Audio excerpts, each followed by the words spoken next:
Bienvenue dans La Bouche Pleine, le podcast qui fait parler la sphère culinaire. Dans ce premier épisode de cette deuxième saison, on part à la rencontre du vignoble Négondos. On suivait ce que les clients voulaient, puis on s'est aperçu que ça s'appelait faire du vin nature, d'une certaine façon. Comme promis, je change un peu la formule du podcast en créant un nouveau format à emporter, où je sors des cuisines et je pars à la rencontre des gens qui travaillent dans la sphère culinaire sans pour autant être dans un restaurant. Et évidemment, en bon cliché de trentenaire que je suis, j'avais envie de commencer cette série en allant dans un vignoble, et pas n'importe lequel, un vignoble biologique. Carole et Mario sont des précurseurs au Québec. Ça fait maintenant 25 ans qu'ils ont planté leurs vignes dans la région de Mirabel. Tu sais, en France, ils vont dire on vendange, ils sont mûrs, tu sais. Mais nous, on prend tout ce qu'il y a. C'est un tout-ski, le vignoble québécois. Je les ai rencontrés le dernier jour de l'été pour passer une matinée avec eux, alors que les vendanges commençaient à peine. En deuxième partie d'émission, je pars dans les champs avec Carole, puis Mario, pour découvrir les coulisses de cette période très active. Mais d'abord, je me suis assis avec le couple pour parler vin nature, effets de mode, business, Québec et de leur toute nouvelle étiquette. Ouais, ben c'est des étiquettes un peu plus éclatées. Ça, c'était plus sobre, classique. Ça, pour des vignerons, vous devez être heureux de voir qu'on peut être enfin libre sur les étiquettes, que les gens justement achètent du vin avec des étiquettes un petit peu plus funky qu'avant, parce que, on va se le dire, pendant des années, c'était vraiment sobre. C'est que ça s'applique aux étiquettes et ça s'applique au vin. Quand on a commencé le vignoble, c'était vraiment les vignerons français qui nous influençaient beaucoup. Donc, on recherchait à faire des vins de type français, classique. Donc, il y avait une espèce de conformisme. Ça s'appliquait aux étiquettes aussi. Hein? On reproduisait un peu un modèle européen, français, je dirais.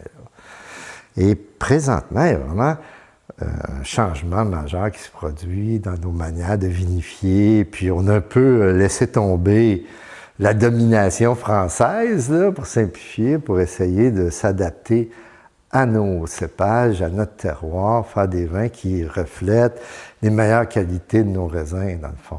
C'est un peu ça qui arrive avec tout ça. Tout ça s'est fait un peu en même temps.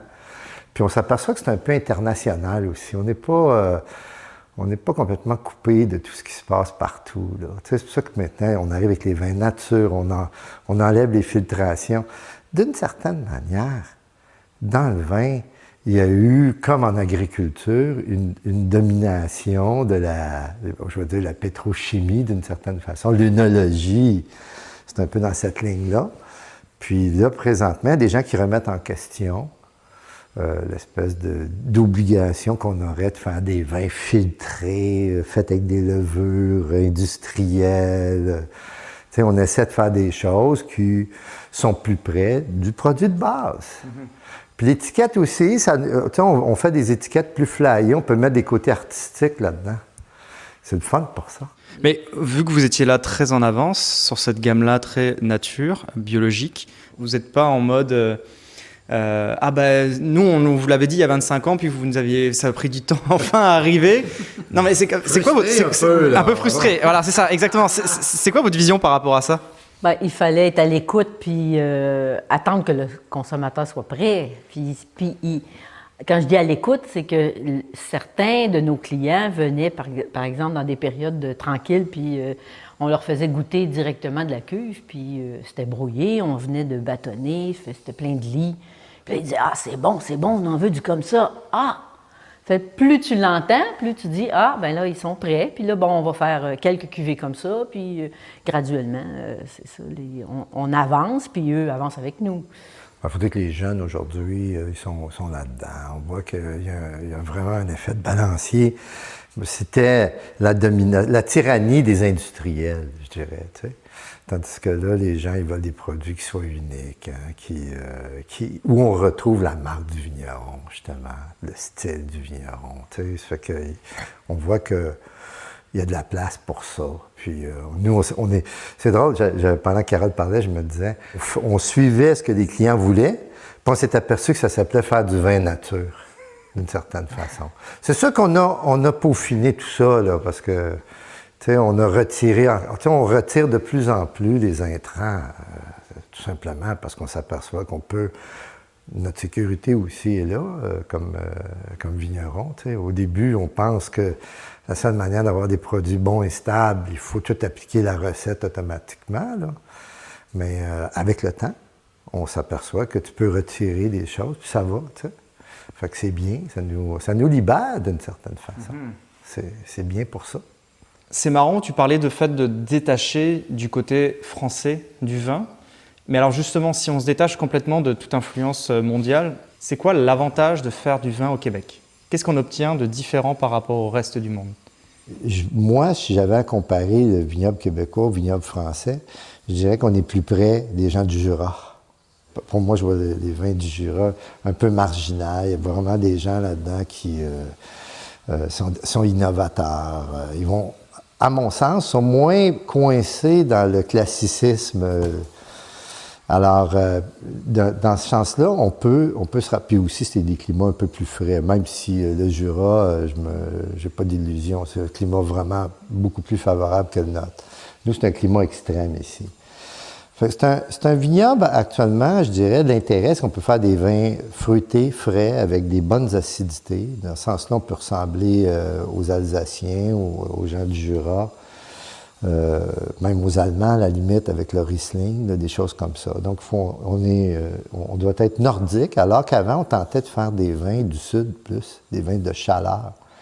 Puis nos matières premières ne nous permettaient pas ça. Le switch, justement, c'est quand vous avez décidé de dire « Ah, on va être nordique ». Genre, il y a une dizaine d'années où là, devant les situations où on se voyait en bio, puis avec l'utilisation de matériel œnologique, puis qu'on voulait abandonner ça. On voulait aller de plus en plus vers des choses vraies, naturelles. Puis ça s'est produit graduellement, par étapes, là. Il y a eu des modes aussi par rapport aux ventes. C'est qu'on fait du vin, mais il faut faire du vin qu'on va pouvoir vendre. Ça fait si on est... Nous, je pense qu'on était au devant. On aurait aimé vendre plus de blanc. À un moment donné, il y a eu des modes de rouge, des modes de Porto, il a fallu suivre un petit peu ces tendances-là, mais en tirant un peu sur ce qu'on croyait vraiment être le vignoble québécois qui s'assume, un vignoble nordique qui fait plus de blanc et des rouges. Et là, maintenant, on est allé dans des rouges sur la fraîcheur pâle, tu sais, de soif.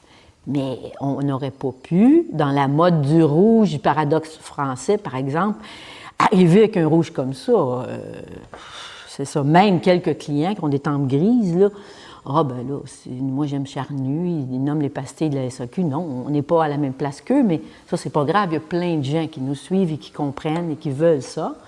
Mais j'aime ça que tu parles de ça parce que les gens pensent toujours que les vignerons sont des gens militants, qui veulent imposer leur marque, etc. Mais non, à un moment, ton vin, il faut le vendre aussi, hein, tu as raison. Puis heureusement que maintenant, la mode biologique est présente et valorisée en tant que consommateur parce qu'en effet, vous êtes capable de plus vendre vos produits, on s'entend. Oui.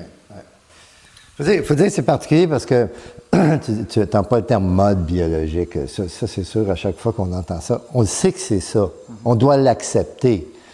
Mais en même temps, ça a quand même des pendants qui peuvent être négatifs parce que dès que c'est devenu une mode ou un brand, entre guillemets, là, on est... Et surtout, ça peut s'arrêter. Et ça peut tomber, oui. Bien, je dirais, de ce côté-là, cependant, là, il y a vraiment, avec tout le mouvement du réchauffement climatique, les gens qui sont conscients de la pollution, des pratiques agricoles, d'une certaine manière, je pense qu'on peut dire pollution, là, que ça produit. Je pense qu'il y a une prise de conscience, là, que les aliments, là, c'est quelque chose qu'il faut qu'ils soient travaillés correctement. Je vais mettre les pieds dans le plat. À quel point c'est rentable de faire du vin au Québec? C'est un sujet très, très chaud, la question de la rentabilité au Québec. Présentement, là, j'aurais de la difficulté à dire c'est quoi un rendement moyen au Québec. Je vois des choses, il y a des gens qui ont des rendements immenses, presque l'équivalent des gens du Languedoc, là, des 75 hectares. Il y a un vigneron qui me disait ça cette semaine. Moi, je fais 75 hectares à l'hectare. Alors qu'on sait très bien, par exemple, que dans les gens comme nous, en France, ils font 25 hectares. 20, 25. Il y a des gens comme Ganois en bio-nature, oui. En bio-nature, j'entends. Puis là, les gens au Québec, ils disent qu'ils font des 75 hectos. C'est sûr que s'ils ont 75 hectos dans leur cuve, donc ils ont beaucoup de vin, puis ils réussissent à le distribuer, ils finissent par faire des sous. Là. Mais c'est quand même une viticulture qui est subventionnée. Hein, il y a un programme qui s'appelle le PAPAC. Tous les vins qui sont à SAQ sont subventionnés. Puis des fois, je regardais les chiffres, je me disais, se peut-il que parfois la SAQ vende des vins à perte? Si on prend, pas la SAQ directement, mais pour l'État. Actuellement, on voit que c'est un peu différent. Il y a vraiment des hommes d'affaires qui sont dans le vignoble québécois, puis des gens qui cherchent la rentabilité. Là, Non, je pense que la question de la rentabilité, c'est pas encore évident là, pour le vignoble québécois. Ça, je pense que comme dans plein d'autres domaines, on a voulu faire croire qu'il faut avoir de grandes superficies, il faut faire du volume pour être rentable. Moi, je pense qu'à plusieurs niveaux, dans d'autres domaines aussi, c'est pas vrai. Puis en agriculture, ils ont dit ça aux gens, puis ils se sont endettés, ils ont acheté des machineries. Fait que quand tu as des grandes superficies comme certains vignobles, bon, ben, ils ont vraiment des infrastructures, des chais, des équipements. Des fois, il y a des Français, des vignerons français qui viennent ici puis qui visitent des vignobles et qui sont étonnés de voir tous les équipements très performants puis très coûteux que les vignobles ont. Pour faire du vin, ils disent c'est pas si compliqué que ça de faire du vin. Donc, nous, on a tout le temps été des vignerons qui travaillons le mieux possible notre vigne parce que c'est là que ça se passe. Et ensuite, des équipements qui sont corrects, mais pas sans plus. Un petit vignoble comme nous, il y a des moments aussi en fin de saison où on attend que le raisin mûrisse. Donc, tes employés que tu as, tu fais quoi avec? Tu sais, il y a des périodes creuses. Donc, quand tu as un plus petit vignoble, tout ça est plus facile à gérer. Et c'est ça, maintenant, c'est ça, les hommes d'affaires se payent des jouets, et c'est ça, on les Guatémaltais au champ.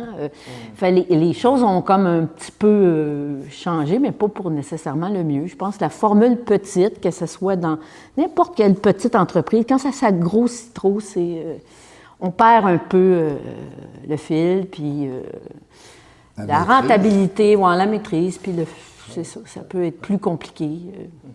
Moi, ce qui me surprend, c'est que je vois des vignobles québécois vendre des bouteilles 2 fois plus cher que ce que vous vendez vous, ou même 3 fois plus cher. Et vous faites le choix de rester dans des prix quand même raisonnables. Puis ça, il y a une démarche derrière ça, là. Parce que la rentabilité, elle est là aussi, c'est que vous en sortez en vendant à ce prix-là? On pense qu'il y a des prix qui sont exagérés par rapport à ce qu'on peut retrouver à la SAQ des vins. C'est ça, c'est beau d'acheter du drapeau, mais là, il ne faut pas exagérer. C'est ça, on reste, puis nous, ça fait longtemps qu'on existe, donc on a eu une formule de mise en marché où on était près de monsieur, madame, tout le monde, je faisais des expositions, donc il y a des gens qui nous encouragent depuis très, très longtemps dans notre vin bio, et là, il y a des nouvelles clientèles qui s'est ajoutée, puis là, on vend très, très rapidement, mais c'est ça, il faut être conscient que ces gens-là nous ont encouragés, ils ont vu la montée des prix, puis en même temps, il ne faut pas exagérer. Il y a des gens qui arrivent en Toyota Tercel, il y a des gens qui ont pas nécessairement de très grands moyens, mais qui choisissent de manger, de boire bio, puis ils nous connaissent depuis longtemps. Ça fait, on est comme un petit peu tiraillés. Tu sais, faut pas, on ne veut pas vendre juste à des bourgeois. Parce que c'est sûr que si on regarde les produits qui sont vendus beaucoup plus cher, souvent, c'est en faisant la viticulture de vinifera. C'est quelque chose qui... je fais attention à ce que je dis. Oui. Ça reste à démontrer que la viticulture du vinifera, au niveau du rendement, il n'y a pas de recherche là, qui a été faite. C'est la parole, l'affirmation du vigneron. Là. Vinifera, c'est les vignes comme le chardonnay, le pinot noir, les vignes européennes. Qu'on dit souvent cépage noble. Moi, je trouve que c'est un terme, ça, je fais de l'urticaire à chaque fois que je l'entends, comme s'il y avait du sang bleu dans ces vignes-là. Ce qui fait que... Puis c'est un peu, ça explique aussi nos prix plus, je veux dire, logiques, là. Il ne faut pas s'en cacher, dans les milieux professionnels, la restauration, il y avait un préjugé contre les vignes qu'on appelle les hybrides, nous, ce qu'on utilise ici. Fait que c'était comme les sous-vignes un peu là, dans l'esprit des gens. Et c'est récent que l'ouverture s'est faite à ces vignes-là au Québec, qui sont les vignes qui fonctionnent bien. Si on regarde cette année, on peut parler de ce qui se passe dans nos vignobles. Le Céval, qui est la vigne, qui devrait être la vigne phare au Québec, selon notre opinion, là, je veux dire, il va mûrir, mais en entrée de maturité. Il va être qualitatif parce qu'on sait travailler et on va l'optimiser. Mais on sait très bien que, par exemple, des cépages, que ce soit, je peux prendre un autre cépage comme le Vidal, on en a ici, là, on pourra le goûter tout à l'heure, là, tu pourras donner ton opinion. On voit qu'il y a un retard par rapport à la maturité. Il y aurait besoin de plus de temps, plus de chaleur. Fait que dans le contexte québécois, les hybrides sont ceux qui nous permettent de faire, bon an, mal an, du vin. Puis si on l'optimise, du bon vin. Assez parlé de business. Qu'est-ce qui se passe aujourd'hui? On est quelle date? Là, on est le dernier jour de l'été. Demain, c'est l'automne. On l'avait pas réalisé, oui, c'est bon. Alors, qu'est-ce qui se passe aujourd'hui? On commence tout doucement les vendanges là, depuis 2 jours avec les employés. Parce qu'il y avait un petit peu de perte avec les ratons. En fait, je dirais aujourd'hui, ce qu'on va faire, on va préparer les machines. On va fouler un peu de raisin. Demain, il y a une grosse équipe qui rentre, donc on va pouvoir presser. Donc, on rentre dans le vendange, mais je parlais avec un vigneron hier, puis en fait, il décrivait un peu son senti, là, puis que je partageais tout à fait. Il disait, on est hésitant parce qu'on n'a pas les conditions optimum. Même si nos conditions optimum sont plus basses que celles qu'ils ont en France, là, on les a pas. C'est un peu par la raison qu'on agit un peu moins par le cœur. Ouais. En fait, ça serait notre 25e vendange là, cette année. L'an dernier, on voyait les raisins étaient vraiment plus mûrs, puis on a fait même ça un peu plus tôt. Mais c'est ça, les millésimes. Ce que ça va donner dans la bouteille, on ne sait pas encore. Peut-être que à prime abord, on les regarde, puis on les goûte, mais ils n'ont pas tant d'acidité. En tout cas, on va voir en cuve, puis peut-être que ça va être un résultat intéressant aussi. Et c'est ça que, de toute façon, le consommateur doit nous suivre avec ça. Les millésimes au Québec ont peut-être des plus grandes différences que d'autres pays dans le monde. Qu'est-ce que ça mange un vigneron pour avoir l'énergie pour cette journée-là qui s'en vient? Ben là, on carbure un peu sur les huîtres là, qui sont revenues ces temps-ci, entre autres. Aux 2 jours. Aux 2 jours, on se croque on se croque pas. On s'en fait des huîtres, là, oui. On s'en fait des huîtres, oui, c'est ça. Mario, direct au petit déjeuner? Non, pas au déjeuner. Non, pour le souper, là. Le souper, oui. OK. Ça, ouais. Donc ça donne la bonne énergie. Parce que le dîner se fait rapidement quand même. On est toujours un peu sur le pouce. Là, mais moi, j'ai ramené des croissants pour donner de l'énergie à vous et vos équipes sur les champs. J'ai ramené du Automne parce que je me suis dit quand même qu'il y avait un lien avec vous. Vous connaissez cette boulangerie? Très bien. On connaît. Mario est un fan. Il doit avoir été boulanger dans une autre vie. Je ne sais pas, mais en tout cas, toutes les boulangeries, pas toutes, mais de Montréal, on les essaie quand on va faire nos runs de lait. Là, Automne reste pour nous la boulangerie de Montréal. La référence. La référence. T'es tombé pile, hein? Le goût, la croûte qui a un petit goût grillé. Puis, c'est tellement baguettes, fruité. Ouais, et je vous ai ramené une baguette pour vous, pour ce soir, avec les huîtres. Alors, ce qui surprend tout de suite quand on voit les vignes, c'est, je trouve que des fois, on va chez des vignobles, tout est net.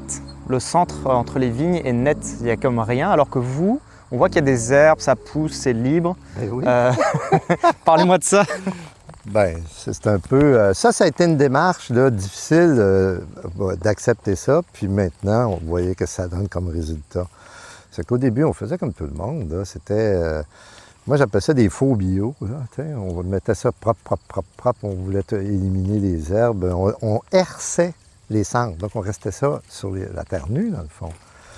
Hein? Puis, on percevait la viticulture comme étant, il fallait qu'il y ait juste des vignes. Alors que maintenant, on a changé de philosophie. On fauche seulement. Puis après ça, c'est sûr qu'il y a une question de butage qui arrive à l'automne. Il va falloir hercer à la dernière minute, mais ça te permet d'enfouir ces herbes-là. Regarde les raisins, mais on voit qu'ils sont mûrs, ils ont changé de couleur, ils sont dorés et ils commencent à être sucrés. Je dois prendre des mesures d'ailleurs aujourd'hui là, pour m'assurer là, qu'on est m'assurer. Tu sais, en France, ils vont dire on vendange, ils sont mûrs, tu sais. Mais nous, on prend tout ce qu'il y a. C'est un tout-ski, le vignoble québécois. On va au bout de ce que la nature nous donne. Puis ça, c'est très sucré. Là. C'est vrai, je n'ai pas le réfractomètre, je vais aller le chercher. Puis je vais prendre les mesures. Qu'est-ce qu'il fait? Là, il a pris la baie, une baie, puis il l'a mis dans le réfractomètre qui nous dit le BRIC, c'est-à-dire le sucre potentiel d'alcool. Et alors? Ah, ça, c'est un vin. Non. 20 BRICS. Regarde, ça 20 dit... BRICS. 20 BRICS, c'est très élevé. Hein? 20 BRICS. On est très contents, mais... On est très contents. C'est haut. Mais tu vois qu'ils ont du sucre, tu vois qu'ils sont équilibrés, puis une petite acidité là, fine, là, je la trouve bonne. Oui, il va être excellent. On va avoir des très beaux vins. Vous faites quoi avec celui-là? Celui-là, ça va être... on fait le palinois, on fait des bulles, on fait un vin en barrique. C'est vraiment... Ici, là, c'est... Moi, je dis toujours, le Céval, c'est notre navire amiral, tu sais. On fait 4 produits. Puis on fait du vin orange. C'est bien. Ah non, c'est une bonne nouvelle. On est content. On va aller voir de ce côté-ci. On a d'autres Céval ici. Lui, le Cayuga, il est plus lent un peu, mais regarde les Ça va grappes dépendre là-dessus. des humains, là. C'est vraiment des très belles grappes. Tu sais, le Cayuga, c'est un cépage, il goûte un peu le pamplemousse, là, à pleine maturité. Mais c'est pas le pamplemousse d'un Sauvignon, tu sais. Il y a quand même un côté aussi minéral dans la pelure, un amer, là. C'est rare que dans un vignoble, quand je goûte le raisin, qu'on me dise que ça va goûter puis que ça goûte littéralement ce que vous me dites. Quoi. Ben oui. Ça goûte littéralement le pamplemousse. Tu sais, en plus, là, on y pense comme il faut, le vin nature, c'est un peu le but. Tu sais, on a un raisin, ben, on veut retrouver dans la bouteille les goûts du raisin. Vous l'avez peut-être senti, Carole et Mario ont chacun leur personnalité et leur passion dans ce vignoble. Tandis que Carole est une travailleuse passionnée dans les champs, Mario aime plus être dans la réflexion du vin, proche des caves. C'est dans leurs deux environnements respectifs que je les ai retrouvés à tour de rôle, en commençant avec Carole. C'est ça que tu vois depuis 25 ans? Comme vue. ici, là.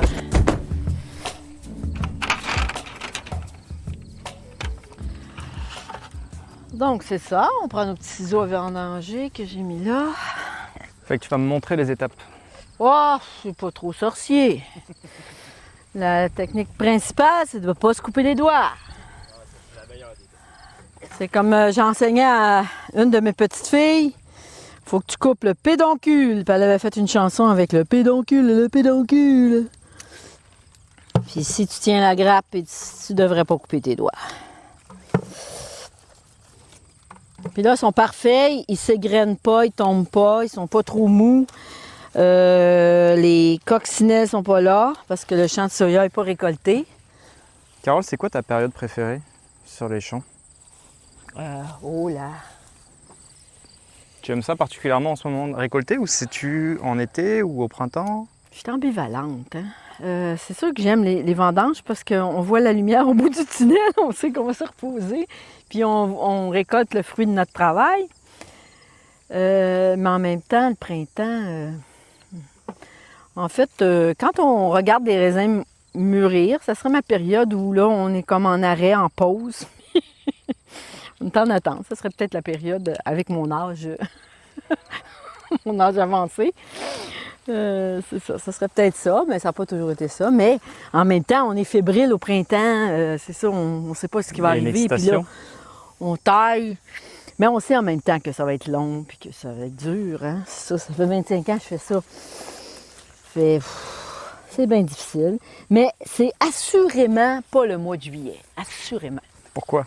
Parce que les grandes chaleurs, je n'aime pas les grandes chaleurs, je n'aime pas les canicules. La vigne n'aime pas ça, puis l'humain non plus. Je te vois d'ailleurs te cacher sous les vignes pendant que tu récoltes le raisin pour te faire un peu d'ombre. Ben là, on travaille toujours à contre-jour. On voit mieux les raisins, et de un, puis on est à l'ombre. Parce que du soleil, on en a presque trop, il est dangereux. Puis à quoi tu penses quand tu coupes le raisin? Ben là, je pense à ce que je vais répondre parce qu'il y a un gars qui me pose des questions. Non, mais quand je suis pas là, mettons. Ben, je pense à que j'ai pas eu le temps de finir de faire. Ah ouais, donc tu penses toujours au travail en fait. Ben, j'ai pas le choix parce que là, je suis dans une pointe, hein. Parce que quand la journée est finie, on essaie d'en faire un peu, mais après, on dit non. Rendu à 9 h, là, je suis plus capable. Ça fait que j'arrête, puis c'est ça. Demain est une autre journée. Ça fait qu'on est un peu plus en survie à ce temps-ci, hein. Fait que contrairement aux vignes de tantôt, tu remarques que là, les raisins, on se gâte.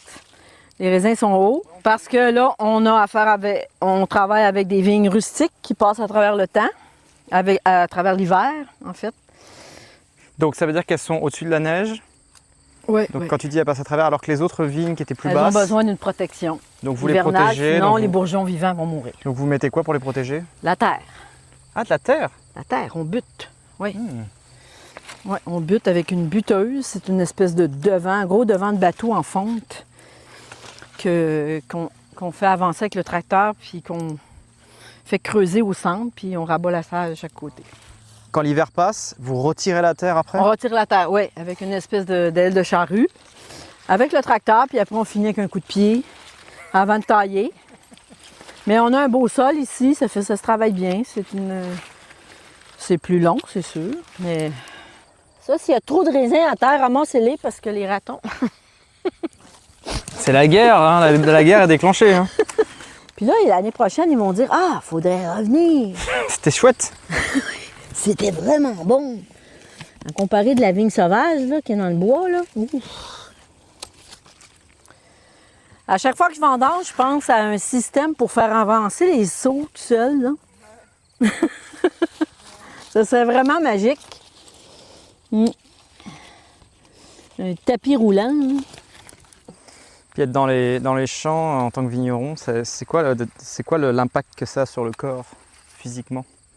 C'est quoi la partie qui travaille le plus et qui fait le plus mal? Les genoux, le dos. Est-ce que tu as travaillé sur tes positions pour Oui, essayer il faut d'améliorer varier. ça? Il faut varier, surtout quand on récolte bas. Il faut varier. Je dis aux gens tu récoltes comme ça, à un moment donné, tu vas de l'autre côté, tu étires ton dos, tu en reprends un peu de l'autre bord, tu fais une génuflexion, tu varies, c'est sûr. Puis toi, Carole, c'est lequel ton préféré du vin que vous produisez? L'Opalinois. Un vin blanc en cuve inox sur la tension. Excellent, avec des huîtres. Ah, bah tu vas m'en parler. Fait que toi, le chant, t'aimes pas trop ça? Là, c'est pas ça que je dirais pas que ça m'horripile. Ouais. Je dirais que, bon, j'ai le choix, je fais autre chose. Tu sais, j'aime la partie du printemps, la taille. Moi, je trouve que la taille, il y a quand même quelque chose là-dedans de réfléchi, tu sais, tu prends des décisions. C'est quoi ta partie préférée, toi? Ben, l'été pour la saison, Ouais. tu sais, parce qu'on est quand même dehors. Tu sais, au Québec, on est beaucoup en dedans, hein, avec la neige, l'hiver, le froid, tout ça, tu sais. On arrive au printemps, on lance nos produits, on fait la taille. Tu sais, il y a une espèce de... C'est excitant. C'est excitant, mais en même temps, c'est beaucoup de travail, c'est beaucoup de temps, tu sais, c'est des soirées. Carole a fait des facturations, toute la comptabilité, c'est quand même... tu sais, c'est une entreprise, hein? Ça fait que ça, c'est un gros rush, là. Après, ça baisse un peu. En plein été, c'est le fun. Rendu en juillet, parce que là, les choses sont quand même placées. On a une employée seulement durant l'été. C'est nouveau. C'est la première année qu'on a une employée tout l'été. Le reste du temps, on faisait ça par nous-mêmes. Donc, ça prend beaucoup de temps, beaucoup d'énergie. Est-ce qu'il y a une excitation aussi quand les bouteilles sont disponibles et que les gens peuvent le boire? Est-ce que c'est une appréhension, une excitation ou quel sentiment ça provoque? Évidemment, quand on est fier de notre produit, Ouais. c'est le fun. Vous avez hâte que ça... Oui, parce qu'on voit la réaction, puis on a une belle réceptivité des gens, tu sais. Parfois, on se retrouve avec des années, des millésimes plus difficiles. Là, il y a un travail d'éducation, forcément. Il faut que tu parles avec les gens, tu amènes une compréhension. Je voyais, dernièrement, on réfléchissait un petit peu à la relation des associations de vignerons avec la clientèle. Pour être cru et direct, on a parfois l'impression qu'il y a un petit jeu de cachette là, qui se fait. T'sais, on veut toujours présenter, c'est pareil en France. c'est toujours le millésime du siècle. C'est toujours une réussite. On dirait qu'on ne fait pas confiance aux gens Tu as qui nous expliqué accompagnent. la saison précédente. Ben oui, on a eu ça, on a vécu ça. On a été confronté à telle facilité, à telle difficulté. Une relation d'humain à humain, de consommateur en direct, là, tu sais, avec qui tu peux échanger pour avoir une compréhension. Les gens vont accepter un produit qui est pas dans les standards habituels. Mhm. Si tu leur expliques, c'est quoi qu'ils consomment? Ils consomment un été pluvieux, ils consomment un été avec moins de soleil, tu comprends? Et puis les gens, ils sont ouverts à ça. Ils vont le voir comme ça et ça va être en parlant qu'ils le consomment, parce que c'est jamais un déplaisir. Hein? Ben, on obtient des meilleurs résultats parfois. Mais les gens vont le consommer pour ce qu'il est, en complicité avec le vigneron, puis avec la nature aussi. Il y a quelque chose d'humain dans le fait qu'on soit un vigneron québécois. C'est un peu notre conception de ça. Tu sais, c'est pas... les gens, par exemple, qui veulent faire de la production, qui vont vendre à SAQ, ben, ils sont aussi impersonnels qu'un, je sais pas moi, un Espagnol qui envoie du vin ici, tu sais, que tu rencontres jamais. C'est un produit. Mhm. Bon, tu peux connaître son histoire un peu, mais là, ils peuvent venir te rencontrer, comprendre un peu ce que tu voulais faire quand tu as fait ce produit-là. Ouais. Puis il y a beaucoup de gens qui aiment ça. Connaître l'histoire, connaître la personne, connaître ses concepts, comment elle voit les choses. Tu sais. C'est ça que ça permet aussi, le vignoble québécois. En autant qu'il reste dans une formule comme celle qu'on applique. Tu sais. C'est sûr que là, à partir du moment... Mais il y a de la place pour tout ça, en réalité. Tu sais. Il y a des gens qui peuvent être des industriels, il y en a qui peuvent être comme nous, là, tu sais, participer à la vie collective un peu, tu sais. Aussi à travers ça. Ouais, mais ça, c'est ta vision parce que tu as cet aspect très social en toi. Ouais. J'ai cru entendre parler d'un vignoble québécois qui avait ses grilles fermées et qui ne voulait pas de temps avoir des gens sur son terrain. C'est ça. Mais c'est pas, c'est pas le cas de tous les vignobles, du coup. Les gens, ils viennent ici, tu sais, puis ils me parlent de ça. Tu sais, ils me disent, ben là, pourquoi qu'ils ferment? Ça donne une impression bizarre, tu sais. Pour toi, ça va avec la job de vigneron? Le fait de... C'est un des plaisirs. Tu sais, c'est du vin. Le vin, qu'est-ce que ça fait dans la vie? Ça fait un effet. Ça rapproche les gens. Ça permet des communications parfois plus intimes, tu sais. C'est un continuum. C'est un peu comme ça que je vois ça. Ouais. Toi qui en fais, bon, c'est parce que tu aimes le goût, tu trouves que ça va bien que tu aies certains aliments, mais également, tu es quelqu'un qui vit avec cette caractéristique-là dans ta vie, de parfois t'enfiler du vin, puis qui modifie un peu ta perception, tes sensations, puis ta manière de communiquer avec les autres. Ça devrait teinter aussi ta manière d'être en relation avec ta clientèle, là, tout ça. Là. Ah ouais. Tu sais, quand il y a quelque chose qui est foncièrement intégré. Est-ce que ça serait pas ta partie préférée, en fait? D'être derrière le comptoir, puis d'accueillir des gens? Puis... Bah, c'est sûr que derrière le comptoir, on rencontre toutes sortes de personnes. Parfois, on en rencontre des très intéressants, en passant des gens qui ont des choses à te dire, qui t'en apprennent des affaires. Tu sais. C'est un enrichissement là, qui se passe. C'est sûr que quand on est mitraillé de questions techniques, puis ça dure 1 heure derrière le comptoir, puis que là, tu vends une bouteille, bon, t'as un peu l'impression d'avoir été utilisé, tu sais, pour un loisir. Bon. C'est toute une démarche, quand tu y penses, là, quand ça fait 25 ans que tu fais ça. Et justement, en 25 ans, comment tu fais pour continuer à t'amuser? Il y a des kicks, hein, tu sais, vraiment, vendanger, c'est un kick. Je veux dire, quand les gens réagissent positivement à tes vins. Puis, je veux dire, nous, on réfléchit, on a des choses à dire.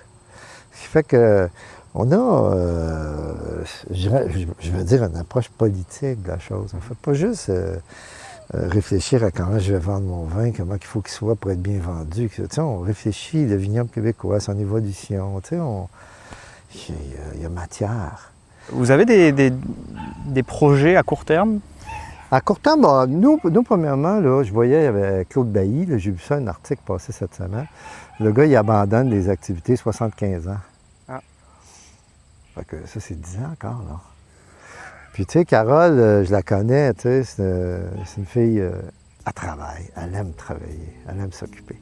Ce qui fait que sais, parfois, ça y arrive de dire, bon, je voudrais prendre ça plus mollo, mais tu sais, elle sort du lit le matin, elle veut, elle est motivée. T'sais.